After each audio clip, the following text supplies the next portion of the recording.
Hello, I'm Gabriel, and in this video I will describe my project for the 2021 Scaling Ethereum Hackathon. My project is called DVHDB, which stands for Distributed Video Hash Database. It has two parts. First, a program that computes a perceptual hash for video files. Second, a distributed hash database in the form of an Arbitrum/Ethereum smart contract.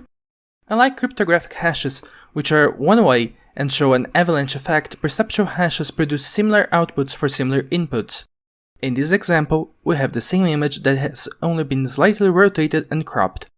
Notice how the p-hash, the perceptual hash, only changed 2 bits between these images while the SHA-1 changed radically. The main use case is media preservation. Sometimes videos are deleted and tools like Wayback Machine don't have copies of them. Aside from the file size problem, videos are often re-encoded in various codecs and quality settings, so a single video can lead to many different files that basically store the same thing. The idea here is to deduplicate data based on perceptual instead of cryptographic hashes. The distributed database stores a mapping between these hash types, so even archives that can't store video files can store p-hashes for the video URLs, thus enabling users to find the same videos in other archives. Another use case is search. Sometimes you have a short clip or video meme, and we want to find the film they are from. Because the algorithm I use outputs a list with one p-hash value per scene, we can use the p-hash of the clip to find the entire film. One important detail of the distributed database is that you use multi-hashes by default, so you can add both the file cryptographic hash and the IPFS CID to the video file in the same database instance. Because this is just a prototype and intended for integration into larger systems, I made only a CLI version. First, we deploy the smart contract. Then, we hash a video and upload its hashes.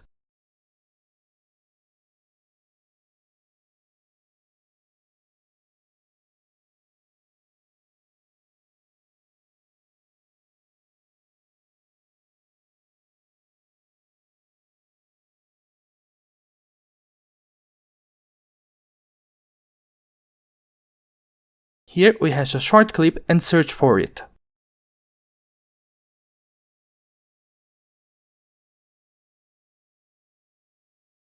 We have the option of voting on the correctness of the submission. Because the main use case is for archives, they can use a single account for the voting. Thus, we can assume that any entry voted by them is probably correct.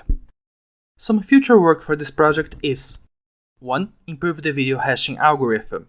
One idea I have is to transform each video into a point in a space with a high amount of dimensions, and use a Hilbert curve to transform that point into a number. Then we can use R-trees for fast indexing. 2. Create a nice web UI. We can probably hash video files in the browser using WebAssembly. 3. Add better integration with IPFS so that the program can publish and download the videos. 4. Create some sort of proof of stake or other incentive to combat spam and reward user contribution.